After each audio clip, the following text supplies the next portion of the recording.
Noi chiediamo che vengano sbloccati i contratti di lavoro per il pubblico impiego in generale, per la scuola in particolare, visto che sono fermi da 5 anni. Non abbiamo nessuna progressione di carriera attualmente, gli insegnanti italiani sono i peggior pagati d'Europa, questi sono i dati pubblicati anche dai quotidiani di ieri.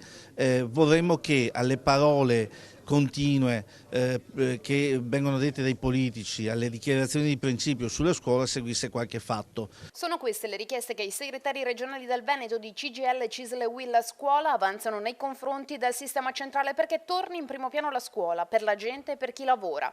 Tra le problematiche evidenziate l'attenzione maggiore si sposta sui precari e sugli insegnanti di sostegno. L'ultimo decreto, il decreto istruzione 104 che è al vaglio, parla di missioni in ruolo, ma la frasetta che ci preoccupa è che si prevede una sessione di incontro con le parti sindacali per in pratica avere un'invarianza, quindi a costo zero.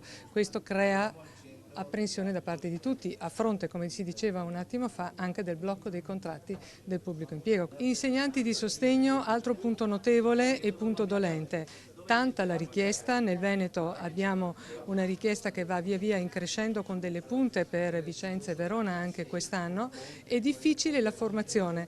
Molti dei nostri ragazzi si ritrovano ad avere un docente di sostegno che non ha la specializzazione, 3.000 sui 5.000 quest'anno mediamente, perché? Perché comunque la formazione prevista non è considerata o configurata per i numeri corrispondenti e ovviamente notiamo bene che chi la fa se la paga. Il dato positivo è invece relativo alla riorganizzazione delle classi. Con le ultime assegnazioni di organico, frutto di una forte pressione e richiesta sia da parte delle organizzazioni sindacali che dell'ufficio scolastico regionale, noi siamo riusciti ad evitare tutte le classi cosiddette pollaio. Siamo riusciti a sdoppiare alcune situazioni di supernumero in alcune classi delle superiori, eravamo intorno ai 34-35 alunni anche con disabili all'interno, diciamo che è un buon risultato.